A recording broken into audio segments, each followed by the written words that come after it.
Sim, né?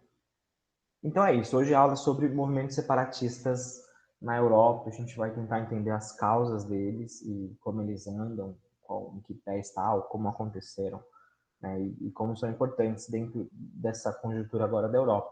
A gente tem que lembrar que o bloco europeu, né, a União Europeia, ela vem passando por uma crise. Com a saída do Reino Unido, a gente não sabe muito bem ainda o que vai acontecer com a União Europeia. É claro, ainda tem muita força política, muita força econômica, mas é um baque a saída de uma grande potência, de um dos principais países da Europa, desse bloco, mas a gente tem que ficar de olho, né? Inclusive, essa semana saiu uma outra notícia sobre o Brexit, até vou atualizar vocês, não sei se vocês viram, mas o primeiro-ministro da Inglaterra, o Boris Johnson, ele quer renegociar o acordo do Brexit, né? É, passou quase 5 anos de negociações do acordo, 3 primeiros ministros, ele aprova, né, no começo do ano, mas ele quer renegociar porque ele parece que algumas cláusulas comerciais em relação com a União Europeia e o Reino Unido, ele quer renegociar essas cláusulas, então a gente vai ter uma outra rodada aí de negociações da saída do Reino Unido para o Brexit. Mas o foco hoje é movimentos separatistas na Europa, tá bom? Um contexto histórico geral é isso que eu estava falando, da fragmentação, da dissolução da União Soviética e sua consequente fragmentação. Então, por volta lá da década de 70, década de 80, a União Soviética começou o seu período de declínio, né, e vai começar a perder influência política e econômica nas repúblicas soviéticas, né? Eram vários países, eram várias repúblicas que faziam parte da União Soviética. Então, a partir de 70, 80, quando a União Soviética, na economia já começa a dar sinais de desgaste, a União Soviética vai perder influência econômica, mas principalmente política, né? É nesse momento já começam a surgir alguns movimentos pró-independência de algumas repúblicas, né? Então, é um momento que a União Soviética está passando por um período bem conturbado e de transição, né, daquela economia realmente mais fechada, de mercado, socialista, para uma transição já com uma aproximação de uma liberalização da economia, de uma abertura da economia, né? Na década de 80, a gente tem o Gorbachev, o Mikhail Gorbachev, que foi o último primeiro-ministro, né, o último líder da União Soviética. E o Gorbachev, a gente vai falar do Gorbachev e de Rússia mais na aula de Rússia, tá? Eu só estou dando uma introduçãozinha do que aconteceu nessa época. Mas o Gorbachev, ele primeiro que ele é o primeiro líder soviético eleito não, mas como se fala, indicado para comandar a União Soviética, que não participou da Revolução Russa, né? Até então, todos os primeiros ministros, todos os líderes da União Soviética, eles tinham participado ou eram vivos na época da Revolução Russa. O Gorbachev não. O Gorbachev era um quadro político, era um quadro burocrático dentro do Partido Comunista Soviético e foi eleito assim líder soviético, né, primeiro-ministro soviético. Então, o Gorbachev ele vem com ideias novas de abrir a economia da União Soviética. A economia vinha em frangalhos, a União Soviética vinha sofrendo também pressão internacional, então ele vem com algumas ideias novas de abertura econômica e de abertura política, né? Que são a Glasnost e a Perestroika. Acho que vocês já devem ter ouvido falar esse nome no colégio ou em outro lugar, mas no geral a Glasnost e a Perestroika eram reformas políticas e reformas econômicas, né, que o Gorbachev tinha em mente, muito no quesito de abrir a economia soviética para o capitalismo, literalmente abrir aos poucos essa economia soviética para um capitalismo de mercado, um pouco nos moldes do que é a China hoje, né? O Gorbachev tentou implementar isso na União Soviética, não deu certo, a União Soviética vai se dissolver na década de 90, mas a ideia dele era essa, era de abrir politicamente, com algumas reformas políticas, maior, por exemplo, como é que fala? Maior autonomia de manifestação para as pessoas. A Rússia ainda hoje tem políticas, né, que cerceiam a manifestação das pessoas, perseguição contra a comunidade LGBT, isso acontece na Rússia ainda hoje, né? A Glasnost, que seria essa reforma política para dar mais liberdade de manifestação e liberdade de opinião para as pessoas. E a perestroika é uma reconstrução econômica, uma abertura do mercado soviético, uma aproximação com um capitalismo de mercado, ou com uma economia de mercado, nos moldes do que seria a China hoje, tá bom? Não deu certo, né? A Glasnost e a perestroika, o Partido Soviético vai se sentir meio que traído pelo Gorbachev, né? Muitos, inclusive, colocam a culpa no Gorbachev pela dissolução da União Soviética. Mas a verdade é que, antes do Gorbachev, a União Soviética, as repúblicas soviéticas já vinham com descontentamento. Inclusive, vários movimentos separatistas já vinham surgindo antes do Gorbachev nas ex-repúblicas soviéticas. Então, esses movimentos vão surgir, vão começar a crescer nas repúblicas.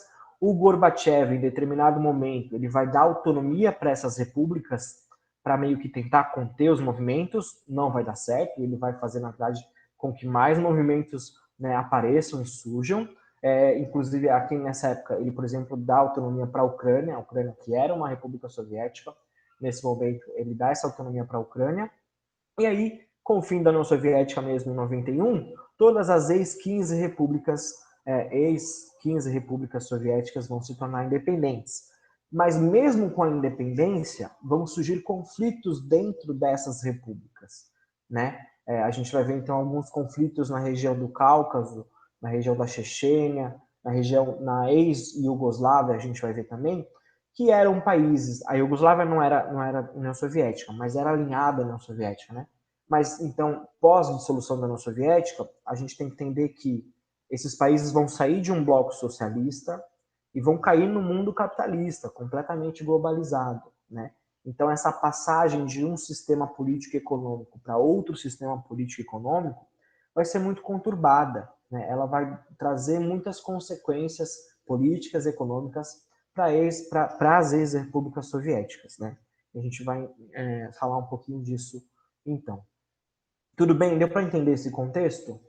De dissolução, de perda de influência da União Soviética, de independência das ex-repúblicas, mas mesmo com a independência vão surgir vários movimentos separatistas dentro desses territórios, tá bom? E aí o primeiro caso que a gente tem é o caso da Chechênia, né? A Chechênia é uma região, foi uma ex-república soviética. Na verdade, essa região aqui, ó, que tem a Chechênia é esse amarelinho, né? Mas Chechênia, Geórgia, Daguestão, Ossétia do Norte, a Bakari aqui, a Karachov, não vou saber falar direito, mas a Karachov, aqui eram ex-repúblicas soviéticas, né? É uma região que fica entre o Mar Negro e o Mar Cáspio, na Europa Oriental. Então, todos esses países vão ficar dependentes da União Soviética a partir da dissolução da União Soviética. A Chechênia, ela é interessante porque, mesmo antes da dissolução, ela tinha meio que uma cisão na sua população. Então, parte da população cristã é de origem russa e a outra parte da população muçulmanos de nativos, né, de chechenos. Né? E isso começou antes da Revolução Russa, na verdade, né, na monarquia czarista. Voltou. Estava falando que a Chechênia sempre foi essa área de influência, tanto da Rússia czarista imperial, quanto depois né, da Segunda Guerra Mundial, ela vai ser anexada à União Soviética. Então, a Chechênia sempre foi uma região muito importante para os domínios russos, porque essa região do Cáucaso, ela tem muitas reservas minerais, tanto de petróleo, quanto de carvão, quanto de gás. Então, é uma região estratégica para a Rússia, né, para a ex-União Soviética, e ainda é hoje para a Rússia, sem falar na saída aqui do Mar Negro e do Mar Cáspio. O Mar Cáspio dá para a Península Arábica e o Mar Negro dá para o Mar Mediterrâneo. Então, são rotas comerciais importantíssimas também, né? Mas a partir da dissolução da União Soviética, né, o novo governo russo, agora a Rússia de fato, né, pós-União Soviética, vai mandar várias tropas militares para a região para tentar conter o movimento de independência, né? Então, mesmo com os movimentos de dependência que aconteceram durante a dissolução da União Soviética, a Rússia não vai querer dar de mão beijada assim essa autonomia para a Chechênia e manda o exército para a região para tentar conter esse movimento, para tentar conter as manifestações pró-independência, né? E atualmente essa região ela ainda é muito conturbada, grupos terroristas muçulmanos e também o próprio exército russo e exército rebelde acabam entrando em conflito de várias vezes. A gente não ouve muito falar, porque quando se trata de Europa Oriental, na verdade a mídia não dá muita bola, né? Mas é uma região muito conturbada, tanto de conflito russo, tanto de conflito checheno, conflito de terroristas muçulmanos, islâmicos, né? Então é uma região bem conturbada aqui nessa região que é estratégica tanto para a Rússia quanto com comércio comércio com o Oriente Médio e comércio com a Europa, tá bom? Então é um conflito étnico, é um conflito religioso, mas é um conflito também econômico, né? A Rússia enxerga essa região como uma região importante economicamente para os seus interesses. Aqui nessa região também a gente tem a Geórgia. A Geórgia é essa aqui, né? A Geórgia e a Ossétia do Norte. A Ossétia do Norte também era uma região da Geórgia e também teve um processo, um movimento de dependência, né? A região ali também era ocupada por russos, mas a população local sempre quis a independência e acabou virando independente depois da dissolução da União Soviética.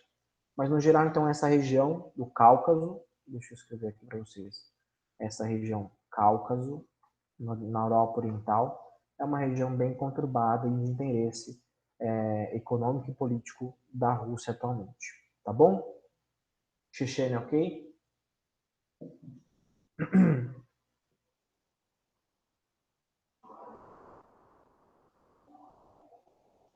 Tudo bem, pessoal? Meninas?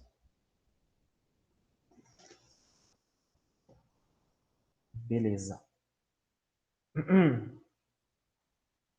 Depois da Chechênia, a gente vai falar um pouco aqui da questão da Ucrânia e da Crimeia, né? Que é uma questão mais atual, né? Em 2014, 2015, a gente teve essa questão da anexação da Crimeia pela Rússia, né? Mas o que aconteceu? Também é uma questão étnica e política econômica, né? Na verdade, a Ucrânia era uma república soviética, né? E aí, quando a Ucrânia foi anexada pela União Soviética, né, o governo russo, o governo soviético central de Moscou, ele incentivou a imigração de russos para a região, tanto para a Ucrânia, mas principalmente para a Crimeia, né? Porque a Crimeia é essa península aqui embaixo da Ucrânia, e ela é importante porque ela está no Mar Negro que dá a rota comercial para o Mar Mediterrâneo. Além de que, né, aqui também existem jazidas de gás natural, e a Rússia é um dos maiores produtores de gás natural do mundo, né? A Rússia também tem aqui no litoral da Crimeia bases militares, navios militares. Então, é uma região extremamente estratégica para a Rússia hoje, né? Então, durante a União Soviética, o governo central de Moscou incentivou a imigração de russos para a região, né? E aí, com o final da União Soviética, a região vai virar a Ucrânia, né? Esse território vai virar a Ucrânia, só que a Rússia sempre quis, né, essa região anexada a ela. E a população da Crimeia, em sua maioria, em sua maior parte, ela se identifica com o governo russo, né? Muitos russos moram na Crimeia. É uma população extremamente de apoio à Rússia, extremamente pró-Rússia, vamos dizer assim, né? Mas com a dissolução da União Soviética, o governo ucraniano ele vai se afastar um pouco da Rússia e vai se aproximar da União Europeia, né? Inclusive, muitos jovens ucranianos que não viveram um período soviético, né, têm esse sentimento mais pró-União Europeia. E aí sempre aquela máxima, né? Por que os jovens gostam, né, ou têm esse sentimento pró-União Europeia? Porque a União Europeia tem aquela questão do passaporte europeu, né? Se você faz parte da União Europeia, você consegue viajar por todos os países da Europa. E os jovens ucranianos e os jovens, na verdade, europeus, eles querem isso. Eles querem passar as férias em outros países, eles querem conhecer os outros países da Europa. Então, normalmente, a população mais jovem da Europa, que não viveu o período da Guerra Fria, que não viveu o período soviético, eles sempre têm esse sentimento mais pró-União Europeia, tá? E aí vai dar um problema, porque a gente tem uma parte da população da Ucrânia, principalmente de Kiev, que é a capital, pró-União Europeia, e o pessoal da Crimeia, que é pró-Rússia, né? Então a gente vai ter, em 2014, o presidente ucraniano, ele vai romper um acordo, um pré-acordo, que ele tinha com a União Europeia, em benefício de um acordo com os russos. E isso vai desencadear o quê? Diversos protestos. A população, principalmente de Kiev, da capital, vai sair às ruas, os jovens principalmente, criticando essa decisão, né, do presidente ucraniano, e inclusive isso vai culminar na queda desse presidente, né? E aí o novo governo ucraniano é mais pró-União Europeia do que pró-Rússia. Entretanto, na Crimeia, a população é pró-Rússia. Então, na Crimeia também houveram manifestações pró-anexação à Rússia. Inclusive, houve um plebiscito e a população da Crimeia votou a anexação à Rússia. Ou seja, hoje a Crimeia é um território russo, né? Foi anexada à Rússia. Inclusive, essa anexação é alvo de várias críticas por parte da União Europeia, né, que é parceira da Ucrânia, por parte dos outros países da OTAN, né, a Organização do Tratado do Atlântico Norte, uma força militar dos países desenvolvidos, tanto nos Estados Unidos, Canadá, quanto na Europa. Inclusive, a Rússia não faz mais parte do G8, que era o G8 era o grupo das 8 maiores economias do mundo, né? E a Rússia saiu do G8 justamente por causa da anexação da Crimeia, né? Como se fosse uma sanção política de que os outros países, hoje G7, fizeram para a Rússia. Então a Rússia saiu do G8 devido à anexação à Crimeia. Né? Inclusive a Rússia mandou tropas para a Crimeia. Então existem tropas na Crimeia hoje. Foi mandado também para conter um pouco as manifestações, mas hoje a Crimeia é considerada um território russo. Ela foi anexada à Rússia, que é o que mostra a chargezinha aqui, né? Cadê? Calma aí. Aqui, a Crimeia está cerrando os laços que tinha com a Ucrânia e dando as mãos para a Rússia. Tudo bem? Isso foi em 2014, então, claro, a gente já está em 2020, mas é recente. Inclusive, a Rússia vem sofrendo sanções por causa disso até hoje. Beleza, Ucrânia e Crimeia? Ucrânia e Crimeia, tá certo. Um outro conflito também nesse contexto histórico de União Soviética e dissolução da União Soviética é a Iugoslávia, né? A Iugoslávia não era uma república soviética, mas ela tinha laços com o governo soviético, né?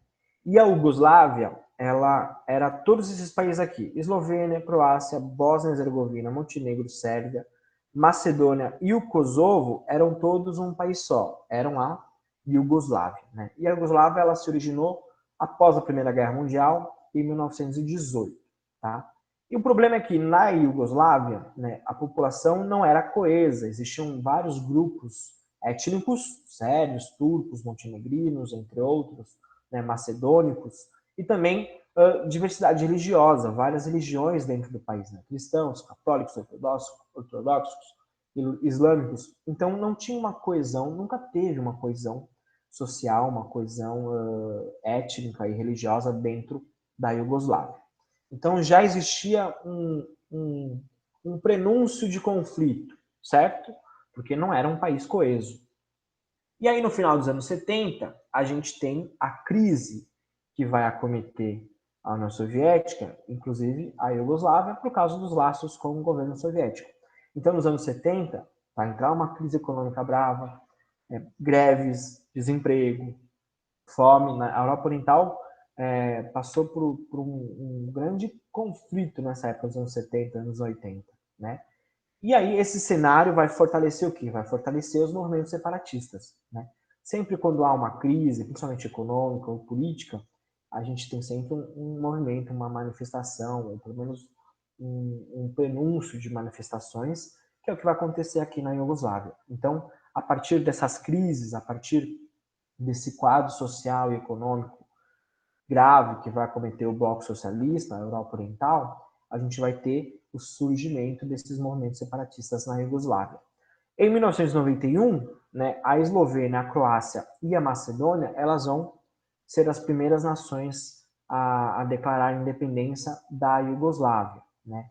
E aí as outras nações vão começar grandes conflitos também em busca de independência. Eslovênia, Croácia e Macedônia tiveram um processo de independência mais pacífico, né? Não houveram protestos, houveram, mas não houveram conflitos, né? O problema é que em algumas regiões, como no Kosovo e também na Sérvia, né, que era a Sérvia e Montenegro, a gente vai ter grandes conflitos que vão deixar milhares de mortos, guerras que vão se estender durante anos pela independência. Então, esses movimentos pró-independência vão começar a surgir e vão criar esses conflitos de novo. Travou de novo? Meu Deus. Travou para mais alguém? Aqui não. Bom, estava falando que, para mim também não. Estava falando que toda aquela crise econômica que a Europa Oriental passou na década de 70 e 80 vai fazer surgir os movimentos separatistas na Iugoslávia, né? Macedônia, Croácia e Eslovênia vão ter movimentos separatistas independentes pacíficos, mas o Kosovo e a Sérvia não, né? Vão surgir, né? Vão se criar conflitos que vão demorar anos, décadas. A guerra do Kosovo deixou milhares de mortos, milhares de feridos entre a população, entre quem queria a independência, entre quem não queria a independência. Então, conflitos sérios vão ser gerados nessas regiões e, inclusive, todo esse conflito, toda essa guerra, né, vai ocasionar em problemas sociais, né? Hoje a Sérvia, o Kosovo, o próprio Montenegro tem sérios problemas sociais, indicadores sociais e econômicos por causa dessa guerra que se estendeu durante muito tempo. Inclusive hoje eles ainda têm laços fortes com o governo russo, né? Isso, então, lá em 2003 a gente vai ter no final da maioria dos conflitos, né? E aí vai surgir a Sérvia e Montenegro, que era um país só, né? Voltando aqui no mapinha. Sérvia e Montenegro eram um país só. O Kosovo vai virar independente aqui da Sérvia. E mais tarde, depois, em 2006, a Sérvia e Montenegro também vão se separar, criando dois países, a Sérvia e Montenegro, separados, duas nações distintas, tá bom? Mas lembrando todo esse conflito que ocorreu pela dissolução, desintegração da ex-Iugoslávia, né? Normalmente a gente fala de desintegração da ex-Iugoslávia, onde vai surgir todos esses países, né? Ucrânia, Croácia, Eslovênia, Macedônia, Sérvia, Montenegro, Kosovo, a Bósnia, né, e a Eslovênia lá em cima, tá bom? Então, desintegração da ex-Iugoslávia ainda também nesse contexto de Guerra Fria, de desintegração e dissolução da União Soviética, tá bom? Esse contexto soviético a gente termina aqui. Então a gente teve a questão da Chechênia no Cáucaso, a questão da Geórgia no Cáucaso também, a questão da Ucrânia e da Crimeia, mais atual, e a questão da ex-Iugoslávia, a desintegração da ex-Iugoslávia, tá bom? Agora a gente vai para a Europa Ocidental, né? A gente estava na Europa Oriental, esse bloco mais alinhado à União Soviética e toda a dissolução da União Soviética. Agora a gente vai para a Europa Ocidental, né? A Europa, vamos dizer assim, dos países como Inglaterra, França, Espanha, que também tem movimentos separatistas importantes, que também ocasionaram grandes conflitos e que também tiveram consequências para o bloco europeu e para esses países, né? A começar pela Irlanda do Norte. A Irlanda do Norte, essa parte que é o norte da Irlanda, né? Lembrando que a gente tem o Reino Unido é a junção de vários países, né? Então, o Reino Unido junta a Inglaterra, o País de Gales, a Escócia e a Irlanda do Norte. A Irlanda é independente, a Irlanda não faz parte do Reino Unido, é um país independente. Né? Na verdade, a Irlanda do Norte ela vai se desintegrar da Irlanda justamente para entrar dentro do Reino Unido, para entrar no Reino Unido, na organização Reino Unido. Né? Então, em 21, depois de um acordo com a Irlanda do Norte se declara independente, aliás, a Irlanda se declara independente de Londres, né, e isso divide a ilha. A Irlanda do Norte vai para o Reino Unido e a Irlanda vira independente. E aí a gente tem um problema na Irlanda do Norte, porque a gente tem uma população também não muito coesa. E aqui na Irlanda do Norte a gente tem um conflito étnico religioso, né? Parte da população, e a maior parte da população é protestante, defendia a permanência ao Reino Unido, a maioria da população, então, defendia essa permanência do Reino Unido, da Irlanda do Norte, e a outra parte minoritária da Irlanda do Norte, católica, queria a reunificação com a República da Irlanda, né? Então a gente tem esse embate político, mas que é religioso. A maior parte da população protestante queria a unificação com o Reino Unido, a pequena parte católica queria a reunificação com a Irlanda. Então a gente vai ter um conflito religioso que vai desencadear em pegar armas, inclusive, né? As relações entre as duas partes, entre os católicos e os protestantes, vai ficar mais tensa lá para o final dos anos 60. A gente tem um conflito famoso de 30 de janeiro de 1972, né, onde soldados britânicos mataram 14 católicos em uma manifestação na cidade de Derry, e esse incidente vai ficar conhecido como Domingo Sangrento, né? Domingo Sangrento, que tem uma música do U2, né, Sunday Bloody Sunday, acho que vocês conhecem, ou não sei, mas pelo menos já devem ter escutado uma vez na vida, né? Que fala sobre Domingo Sangrento, que fala sobre esse massacre, né, de policiais protestantes contra a população católica, né? E aí, nesse contexto, vai surgir o Exército Republicano Irlandês, o IRA, né? O IRA foi um movimento de revolta, um movimento considerado dentro da Inglaterra um movimento terrorista, né? Porque o IRA ele vai ocasionar diversos ataques, né? Bombas ou mesmo armas, né? Dentro em algumas cidades ali na Irlanda do Norte. Então o IRA ele durante muito tempo, alguns anos, algumas décadas aí, ele vai surgir como principal ponto de dependência da Irlanda do Norte por parte dos católicos, né? Aqui é muito interessante pensar que a gente fala muito de movimentos terroristas ligados ao islamismo, né, ao Oriente Médio, mas aqui também o IRA foi um movimento terrorista ligado ao catolicismo, né, a essa vontade de independência de católicos contra protestantes, de protestantes contra católicos, né, essa vontade de independência em relação tanto à Irlanda e ao Reino Unido, né? Mas o Reino Unido, o IRA, em 2005, ele vai anunciar o fim da luta armada, ele vai anunciar a sua aposentadoria, vamos dizer assim, né? Inclusive, existia um acordo de paz entre a parte republicana, né, a parte republicana, a parte protestante e a parte católica. Inclusive, semana passada, se não me engano, faleceu um cara que foi muito importante para as tratativas de paz entre os protestantes e católicos, né? Foi notícia nos jornais, eu não lembro o nome dele agora, mas ele faleceu de Covid-19, inclusive, né? Mas, bom, foi um movimento muito importante dentro do Reino Unido, de emancipação, de luta pela independência, que levou também a algumas mortes e alguns atentados dentro, vamos dizer, da Europa ocidental, né? Que seria esse lugar de civilidade, e na verdade não é. Tudo bem, Irlanda do Norte? Dúvidas? Aqui a gente tem um conflito religioso, né? Étnico-religioso e político, de influência política do Reino Unido e da Irlanda. Tá? Outra região importante aqui na Europa é a região Basca, o País Basco na Alemanha. Na Espanha. O País Basco não é um país, embora se chame País Basco. O País Basco é uma região autônoma da Espanha. A Espanha tem dessas, de algumas regiões do território espanhol, elas têm certa autonomia política e econômica, né? Embora sejam parte do território espanhol, né? Então, o País Basco ele faz parte, ele está aqui ao norte da Espanha e ele tem fronteira com a França, né?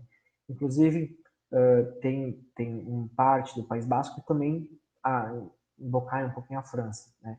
Inclusive, o idioma basco é uma mistura do espanhol com o francês, né? E aí tem todo um contexto histórico também aqui dentro do País Basco que vai se assemelhar um pouco com o contexto histórico da Catalunha, que é o próximo conflito. Mas durante os anos 70, a Espanha passou por uma ditadura, né, fascista do Francisco Franco, e essa ditadura vai restringir, não só no País Basco, não só na Catalunha, mas vai restringir movimentos separatistas no país todo, né? Inclusive vai proibir o idioma basco e vai proibir o idioma catalão dentro da Espanha, né? Então essa ditadura do Franco, franquista, né, foi meio que um divisor de águas para que esses movimentos pró-independência, pós-ditadura, ficassem ainda mais fortalecidos, né? Então, pós-ditadura, a gente vai ter, ditadura do Franco, a gente vai ter esses movimentos surgindo com maior força, né? Com mais vontade de dependência. Inclusive, o País Basco ele vai conseguir, né, essa autonomia relativa, autonomia em relação ao governo francês, ao governo espanhol de Madrid, a capital da Espanha é Madrid. Então a gente vai ter um parlamento próprio, o País Basco tem um parlamento próprio, tem um regime tributário próprio, né? Mas mesmo alcançando essa autonomia, relativa autonomia, os movimentos pela independência não vão cessar, né? E aí a gente vai ter a criação do Movimento de Libertação Nacional Basco, ou Grupo ETA, né, em espanhol, ou em basco, no caso. E o Grupo ETA também considerado um grupo terrorista, que também criava várias ações terroristas, atentados à bomba, atentados em cidades importantes na Espanha, não só no País Basco, mas na Espanha, pró-independência. Eles queriam promover essa independência a qualquer custo. Né? O ETA, inclusive, lutava desde a década de 60, 59. Em 2011, olha como isso demorou muito, lá de 59 até 2011. Em 2011 a gente vai ter um cessar-fogo, o ETA vai anunciar um cessar-fogo, hoje o ETA não existe mais, é um movimento pela independência, pela libertação nacional basca. Em 2017 a gente vai ter o seu completo desarmamento. Hoje o País Basco ainda é uma região autônoma, mas ainda faz parte da Espanha, né? Não é independente, tem a sua autonomia, mas ainda faz parte da Espanha, tá bom? Tranquilo? E aí depois a gente tem a Catalunha que está do ladinho do País Basco, ó. A Catalunha, mais para cá, né, o nordeste da Espanha. A gente vai ter também uma região, um conflito cultural e étnico, né, porque os catalães também têm a sua língua própria, também tem uma cultura diferente um pouco da espanhola. Inclusive a rivalidade, quem gosta de futebol aí, a rivalidade de Real Madrid e Barcelona vem justamente desse contexto, né, da Catalunha, porque Barcelona é a capital da Catalunha, né, Barcelona fica na Catalunha. Então a gente também tem esse conflito cultural e étnico dentro aqui da Catalunha, né? Com o contexto também da ditadura franquista. Então, durante a ditadura franquista, o Franco, né, vai proibir o idioma catalão, vai proibir manifestações culturais catalãs dentro da Espanha. Isso também vai fortalecer mais ainda os movimentos para a independência, né? Mas uma coisa importante para falar da Catalunha é que a Catalunha ela tem uma economia muito pujante, né? Muito dinâmica. Né? A Catalunha tem muitas indústrias, a Catalunha também é um dos principais pontos turísticos da Espanha. Então, está aí um conflito importante político e econômico do porquê a Espanha não quer abrir mão da Catalunha. Porque é uma região economicamente muito importante para o Estado Nacional Espanhol, certo? E muitas indústrias se localizam na região e também é uma área muito turística que atrai muitos turistas para a Espanha. Então, a gente tem esse contexto econômico, esse contexto cultural, o contexto da ditadura franquista, que vai proibir manifestações culturais catalãs, e aí, em 2017, mais recente, a gente teve um plebiscito na região da Catalunha, né, um plebiscito que basicamente perguntava se a Catalunha deveria ser independente ou não da Espanha. Né? São províncias, acho que é um nome legal, são províncias da Espanha, né? São regiões administrativas, na real, regiões autônomas, tá bom? Então, em 2017 tem esse plebiscito, a população da Catalunha vota sim à independência, vota sim à autonomia, só que eles não tiveram consentimento do governo espanhol, do governo de Madrid, né? Então, meio que esse plebiscito foi ilegal, foi um plebiscito ilegal, né? O Estado Central, o governo central de Madrid não deu autorização para a realização desse plebiscito. Mesmo assim, a Catalunha, como que fala? A Catalunha se declara independente. Só que aí o governo de Madrid não vai deixar isso barato, né? O governo de Madrid mandou policiais, mandou força policial para a região e reprimiu as manifestações na Catalunha, inclusive prendendo o governador, vamos dizer assim, né, da região, o governador da Catalunha. Depois o governador ele conseguiu fugir, ele ficou exilado, se não me engano, na França, e aí teve todo um debate sobre o julgamento, né, por traição do governador. Né? Hoje, os protestos na Catalunha estão mais, vamos dizer, calmos, mas ainda há esse movimento, esse grande sentimento catalão de dependência para com o Estado da Espanha, para com o Estado espanhol, tá bom? Então, a região, tanto o País Basco e a Catalunha, elas têm basicamente um mesmo conflito, um mesmo cerne aí, de independência, mas aqui é um movimento mais cultural e mais étnico, né? Aqui cultural e étnico, a Irlanda do Norte religioso, e os conflitos soviéticos, né, pós a desintegração da União Soviética, são conflitos também étnicos religiosos, mas também políticos e econômicos. Tá bom, gente? Tudo bem com Catalunha, com o País Basco?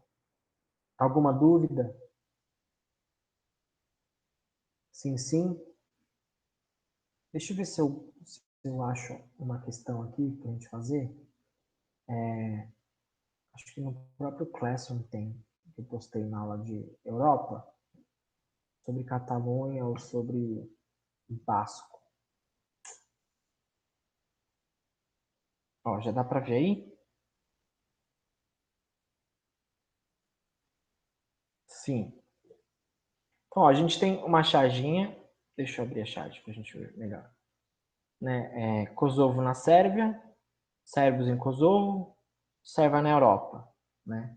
Está falando aqui do conflito na Iugoslávia, certo? Porque o Kosovo é uma região dentro da Sérvia, era uma região dentro da Sérvia, né? Também existiam sérvios dentro de Kosovo e a Sérvia dentro da Europa, no caso aqui Europa Oriental, por isso que ela está murada, né?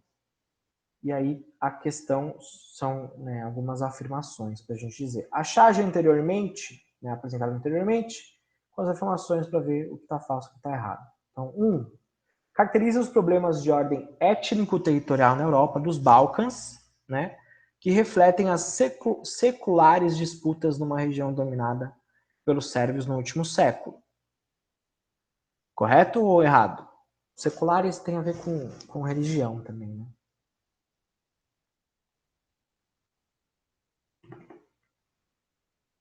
Correto? Essa está correta, certo?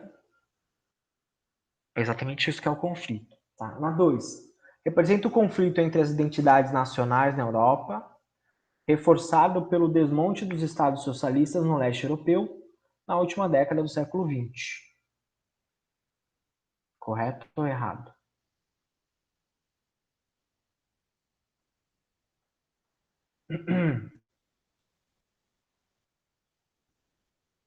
Também está correto, né? Justamente está falando dessa desintegração da, das ex-repúblicas, ou pelo menos da Europa Oriental, que era a, mais